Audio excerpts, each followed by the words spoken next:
I suddenly found myself in a standing upright position, wide awake. I knew I was awake. The trouble was, it was pitch black. And my first thought was, why on earth those doctors can't turn the lights out in here?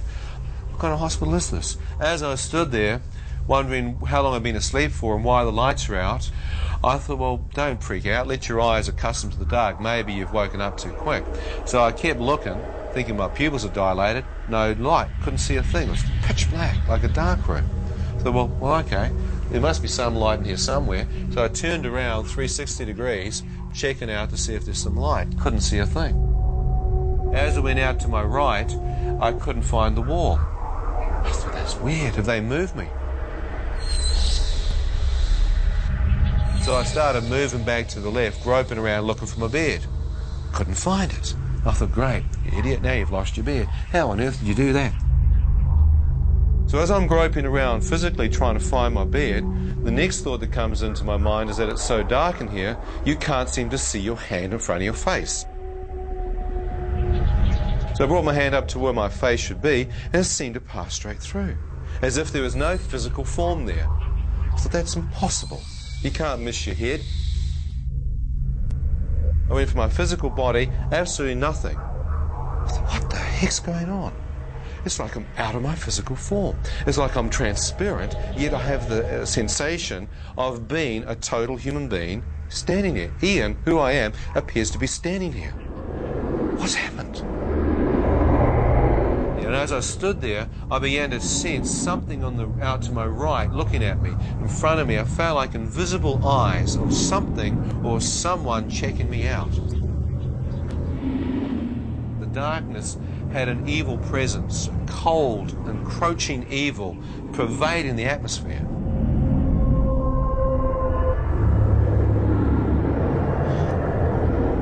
Where am I?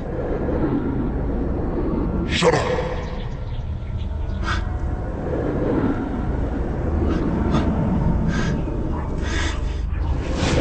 You deserve to be here. What? Deserve to be where? Hell. Now shut up.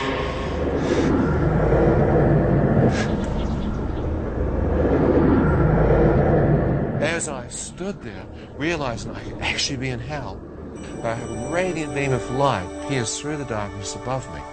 As this light touched my face, I felt an awesome presence go through me, and my entire body seemed to lift off the ground and be translated up into this light and radiance. As I'm being drawn up into it, I can see that it's coming from a circular-shaped opening far above me.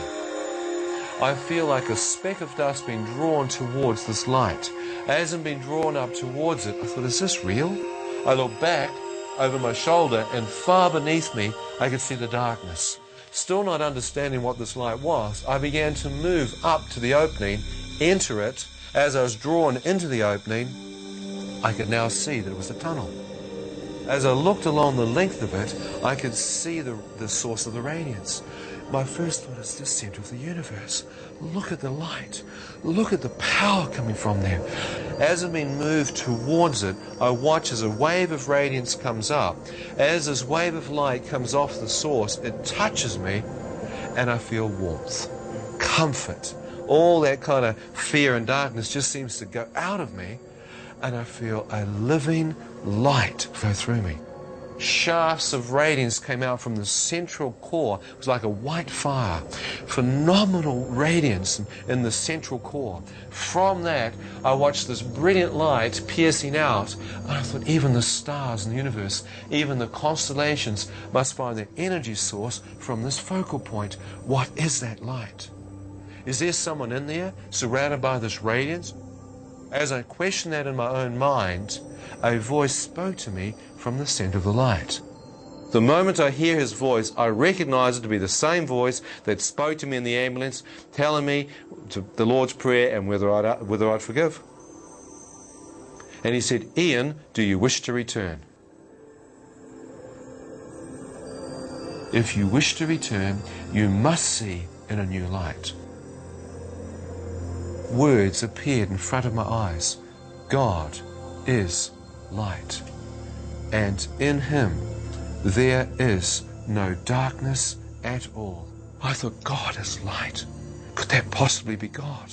And in him there's no darkness at all. I've just come from darkness. Whoever this being is, he is completely separate from darkness. I see no shadow. I see no evil, only pure white radiance. And he knows my name. Could it possibly be God that I'm standing in the presence of, talking to? I thought if it is, he must be able to see my spirit absolutely naked. He must see everything. I began to pull back. As I began to pull back towards the darkness of the tunnel, I watched a wave of radiance come off him. I expected it to touch me and literally catapult me back into the pit. But as this wave of light emanated forth off him, it moved through me, and all I got was love.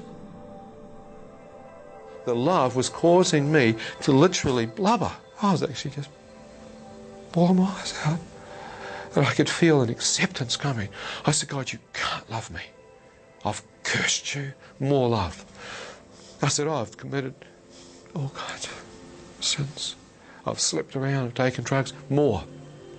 As the love kept coming, I then literally divulged what I knew to be the most debauched things in my life. As the light began to open up, I became aware that standing in the center, I began to make out a man's bare feet. Around his ankles were dazzling white robes, garments. Not garments of cloth, but garments of light. As I looked out and saw that, I began to lift my face up to see the chest of the man, and his arms are outstretched with dazzling white robes, as if to welcome me. As I looked, I knew that I was looking upon God. Such. You're just awestruck. You can't be prepared. You have no way you can be prepared to see this. I stood in absolute amazement. And as I looked towards his hair was white radiance. Out of his face appeared to be light billowing forth, literally permeating out of his entire face. You couldn't see the features of his face because the light was 7 to 10 times brighter than all the light I'd seen, and it was literally emanating forth from his face. I began walking closer towards him